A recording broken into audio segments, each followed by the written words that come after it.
Hello and welcome friends. आशा करता हूँ कि आपकी तैयारी अच्छी चल रही होगी, आप सकुशल हैं। हम कंटिन्यू करेंगे हमारी सीरीज़ यूपीएससी के प्रैक्टिस क्वेश्चंस। लास्ट वीडियो मैंने डाला था, उसमें सारी टॉपिक लिस्ट मैंने डाल दी थी जो सी सेट में आएगी हमारे एलआर और क्वांट वाले पार्ट के लिए। उसी से रिलेटेड अब मैं टॉपिक बाय टॉपिक यूपीएससी के ही प्रीवियस ईयर क्वेश्चन पेपर में से लेके आऊँगा। तो आज का जो वीडियो है उसमें यूपीएससी का 2022 का बिल्कुल रिसेंट वीडियो, वहाँ से सवाल उठाया गया। ठीक है, आपका काम है 2 मिनट का टाइमर लगाएंगे और सॉल्व करेंगे। सीक्वेंस एंड सीरीज का सवाल है, इजी क्वेश्चन है ये वाला। ठीक है, एक इजी क्वेश्चन है आज का, फिर एक बहुत टफ क्वेश्चन है क्वेश्चन नंबर 2, और एक फिर इजी क्वेश्चन लेंगे। ठीक है, चलिए सॉल्व इट। आशा करता हूँ कि आपका आंसर आ गया होगा। देखिए, सीक्वेंस एंड सीरीज वाला जो होगा, मोर और लेस 4 ही ऑपरेशन हो सकते हैं, मतलब अधिकतर। या तो इसमें से कुछ प्लस करके या माइनस करके या मल्टीप्लाई करके या घटा के हो रहा होगा। इस क्वेश्चन में मल्टीप्लिकेशन हो रहा है। ठीक है, देखिए 0.5 को मल्टीप्लाई किया 20 से तो 10 मिला, फिर 0.5 और बढ़ा दिया तो 1 को मल्टीप्लाई किया, 10 में 1 मल्टीप्लाई किया तो 10 मिला, फिर 10 में 1.5 को मल्टीप्लाई किया तो 15 मिला, इसमें 2 मल्टीप्लाई किया 15 में तो 30 मिला, 30 में 2.5 मल्टीप्लाई किया तो 75 मिला। इसमें आप 3 मल्टीप्लाई कर दीजिए, आंसर है ऑप्शन नंबर डी, 225। ठीक है, सिंपल। नेक्स्ट क्वेश्चन की ओर बढ़ते हैं। इस क्वेश्चन को बहुत ध्यान से पढ़ेंगे। ठीक है, ये एक टफ सवाल है। मैंने इस साल 2022 में मैंने दिया था प्री, और मेरा प्री क्वालिफाई हुआ था 2022 में। मैं एक ऑनेस्ट कन्फेशन करना चाहूँगा, ये क्वेश्चन मैंने जब एग्जाम हॉल में दिया था तो मैंने छोड़ दिया था, but I would want you to attempt it. अभी हम एग्जाम हॉल में नहीं बैठे हैं, तो अभी हमको अपनी थिंकिंग पावर बढ़ानी है टू द मैक्सिमम कैपेसिटी। ठीक है, तो आप 5 से 6 मिनट का सीरियसली टाइमर लगाइए और सॉल्व करने की कोशिश कीजिए। साम दाम दंड भेद जो लगाना पड़े लगाइए, कोशिश कीजिए कि सॉल्व हो जाए। चलिए, आइडेंटिटी कार्ड है, उसमें नंबर है ABCDEFG। ठीक है,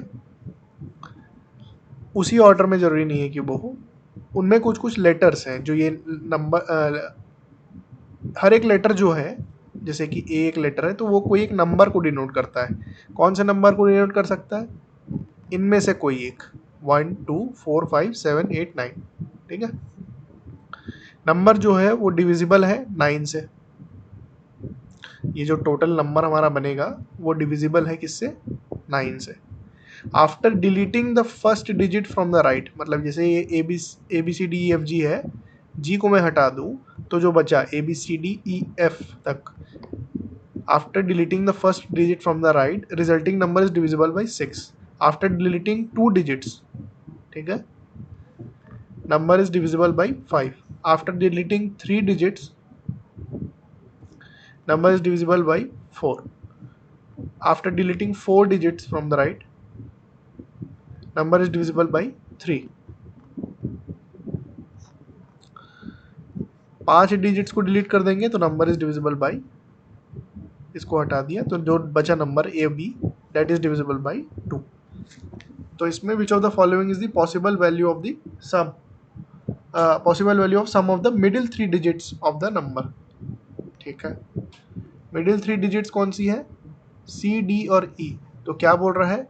सी प्लस डी प्लस ई की वैल्यू क्या है, ये बताना है।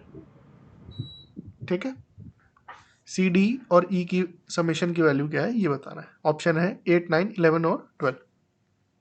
चलिए, इसको स्टेप बाय स्टेप तोड़ते हैं और क्वेश्चन में जो चीज़ दिया हुआ है उस पर फोकस करेंगे। तो पहले एक रिफ्रेशर आप लोगों के लिए, ये डिविजिबिलिटी के रूल्स हैं, जिनको नहीं पता एक बार पढ़ लें, है ना। चलिए, ABCDEFG ये हमारा नंबर है।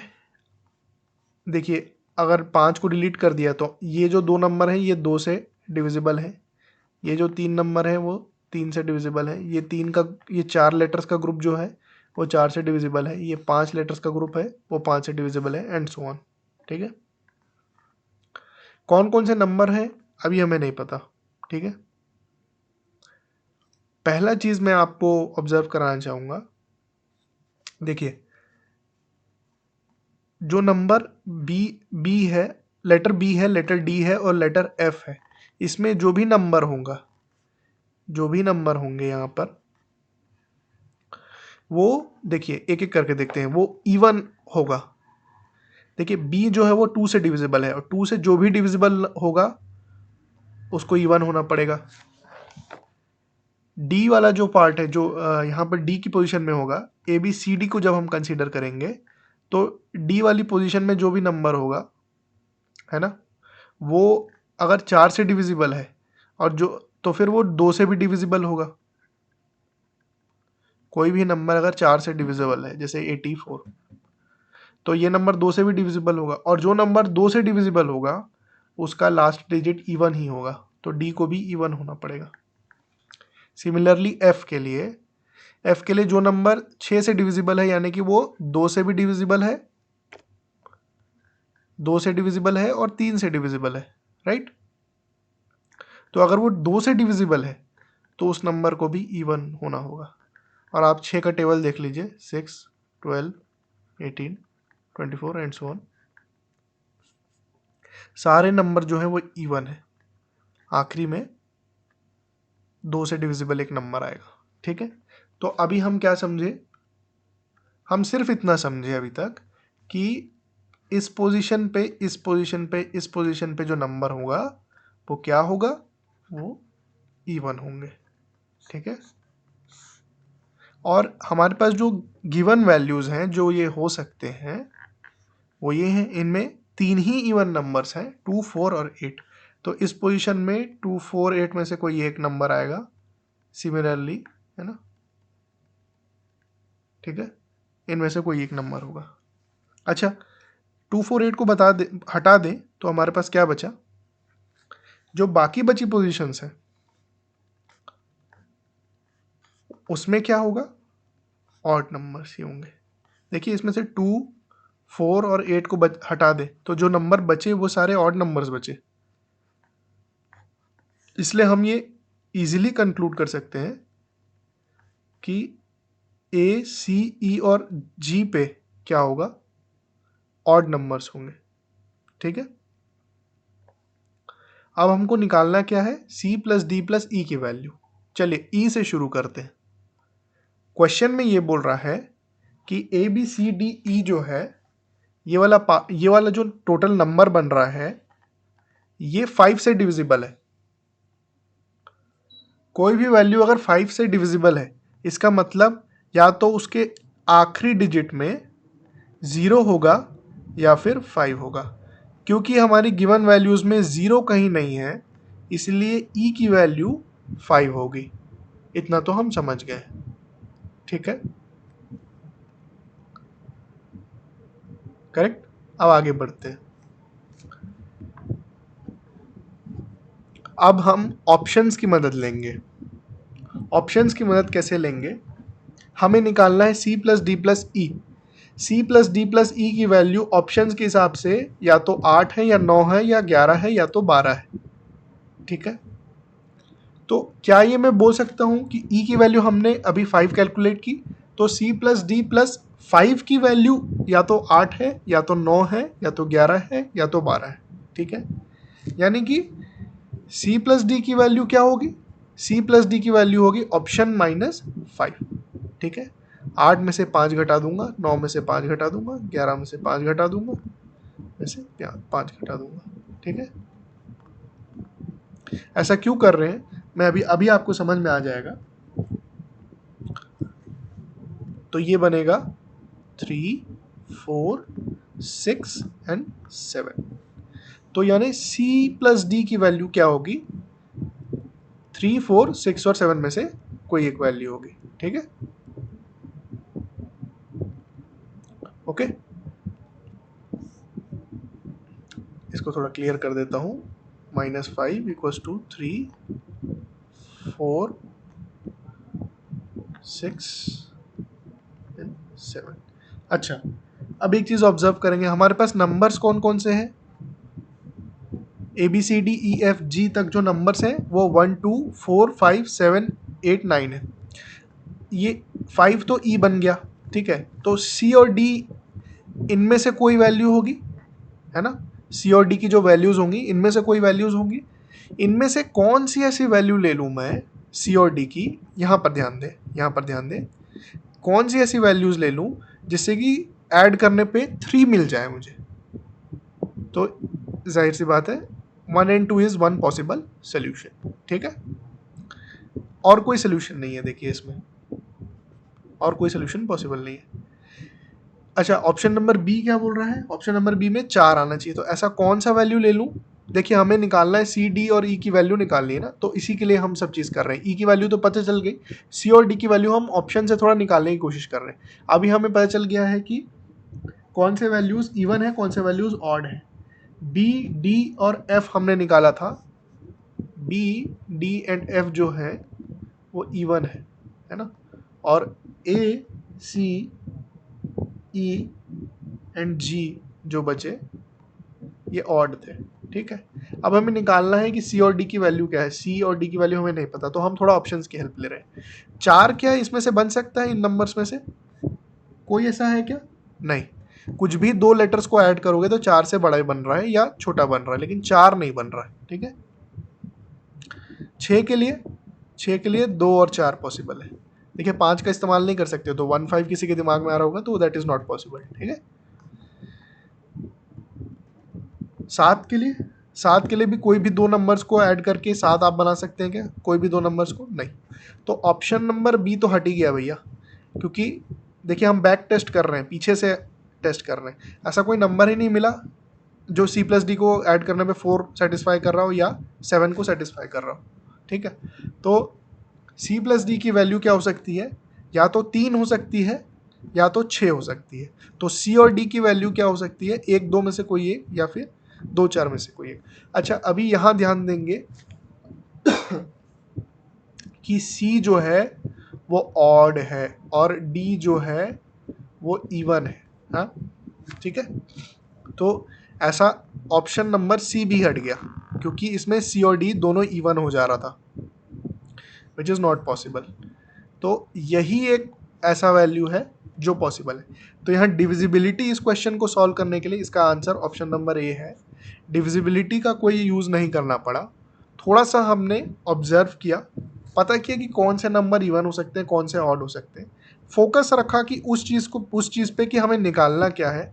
सी प्लस डी प्लस ई की वैल्यू हमें कैलकुलेट करनी थी। ई की वैल्यू हमने डिविजिबिलिटी रूल से निकाली। सी प्लस डी की वैल्यू हमने ऑप्शंस के थ्रू एलिमिनेशन किया, ऑप्शंस के थ्रू एलिमिनेट किया कि कौन सी पॉसिबल हो सकती, कौन सी नहीं हो सकती, और हम आंसर पे निकले ऑप्शन नंबर ए। तो ऐसे साम दाम दंड भेद सब जगह, थोड़ा क्वेश्चन से, थोड़ा ऑप्शन से, जब एग्जाम हॉल में बैठो तो कोशिश करो सब चीज़ मिला मिली के एक आंसर ला सको। ठीक है, it was a tough question.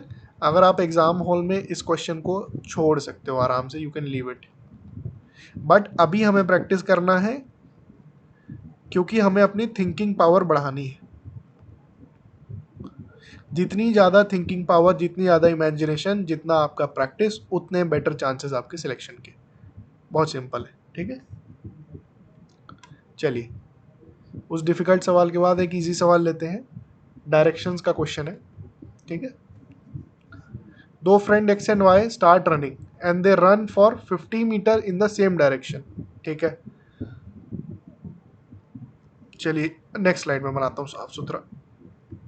East direction ले लेते हैं, नॉर्थ, किसी भी डायरेक्शन में मान सकते हैं, है ना। ये मानते हैं कि 50 मीटर यहाँ से दोनों चल रहा है, ये वाई है, ये एक्स है। ठीक है, अब क्वेश्चन क्या बोल रहा है? है ना, सेम डायरेक्शन में चलना किए तब तक कि एक पॉइंट नहीं आ जाता। उसके बाद एक्स जो है वो टर्न करेगा राइट और दौड़ेगा 60 मीटर। चलिए ठीक है, एक्स यहाँ से टर्न करेगा राइट। देखिए मैंने क्या समझाया था आपको, एक बार मैं बेसिक, जिनको लेफ्ट राइट में कन्फ्यूजन होती है उनके लिए एक बना देता हूँ। देखिए अगर आप सामने की ओर जा रहे हैं नॉर्थ की तरफ तो ये लेफ्ट ये राइट, अगर आप वेस्ट की तरफ जा रहे हैं तो ये लेफ्ट ये राइट। 90 डिग्री से टर्न कर देना, ठीक है। फिर 90 डिग्री से टर्न कर लो। साउथ की तरफ जा रहे हैं तो ये लेफ्ट और ये आपका राइट, और ईस्ट की तरफ जा रहे हैं फिर 90 डिग्री से टर्न कर देना,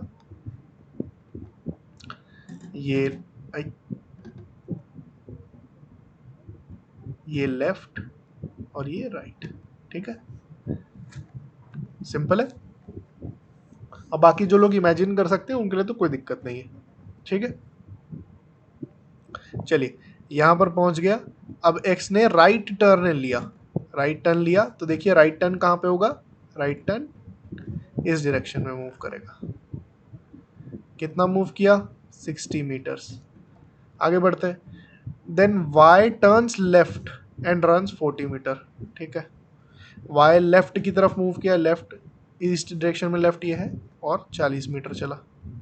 देखिए डायरेक्शन के सवाल ना बहुत इजी होते हैं, मैं नहीं चाह रहा किसी भी बच्चे का डायरेक्शन का सवाल छोड़ के आए हमारा, है ना।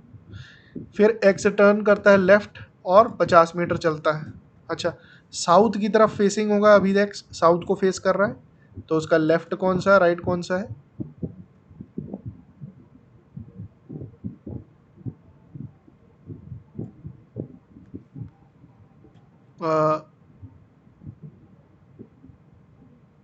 Turns left and runs 50 metres, okay.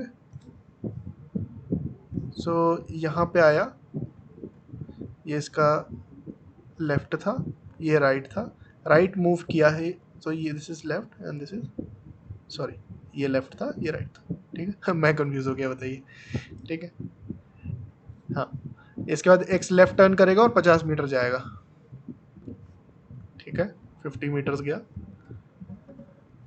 Y turns right and runs 50 meters, ठीक है। वाई यहाँ से आया है, ये इसका राइट है ये इसका लेफ्ट है, नॉर्थ की तरफ है तो ये भी 50 मीटर्स चलेगा और यहाँ पर पहुँचा, ये वाई पहुँचा है ये एक्स पहुँचा है। कितने दूर है भैया दोनों दोस्त, ये पूछ रहा है। ये दूरी कितनी है, 40 + 60, 100 मीटर्स दूर है। तो आंसर क्या है इसका, 100, ठीक है। सिंपल है।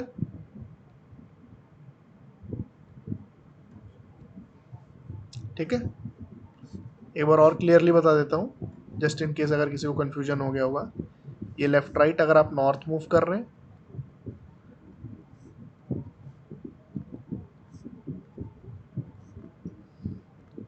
ये लेफ्ट राइट अगर आप साउथ मूव कर रहे हैं,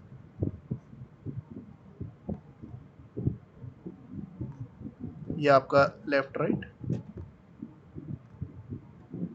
और ये आपका लेफ्ट राइट, करेक्ट, ठीक है। चलिए, आशा करता हूँ कंटेंट आपको अच्छा लगा होगा। जिन्होंने भी सब्सक्राइब किया आपको बहुत बहुत बहुत धन्यवाद। जो भी अपने दोस्तों के साथ शेयर करते हैं और साथ में ग्रो करते हैं, है ना।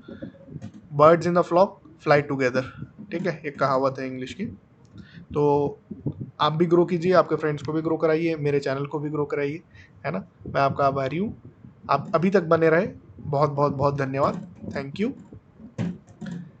प्लीज़ कीप प्रैक्टिसिंग, जितना आप प्रैक्टिस कर सकते हो उतना कीजिए। मैंने लास्ट वीडियो में टॉपिक लिस्ट डाली है, तो जब आप प्रैक्टिस करें ना तो वो टॉपिक लिस्ट में से मिलाते जाइएगा। अच्छा, इस टॉपिक के क्वेश्चन प्रैक्टिस किया आज, इस टॉपिक के प्रैक्टिस की, इस टॉपिक से, तो उससे क्या होगा, आपकी प्रिपरेशन बैलेंस्ड होगी, स्क्यूड नहीं होगी, ठीक है। एंड प्लीज़ कीप स्माइलिंग, है ना। एग्जाम थोड़ा पास आता है तो थोड़ी नर्वसनेस आती है, लाइट रहिए, ईजिली लीजिए, है ना। निकल जाएगा यार, हो जाएगा आपका, है ना, टेंशन मत लीजिए। Okay, bye bye, thank you, have a nice day.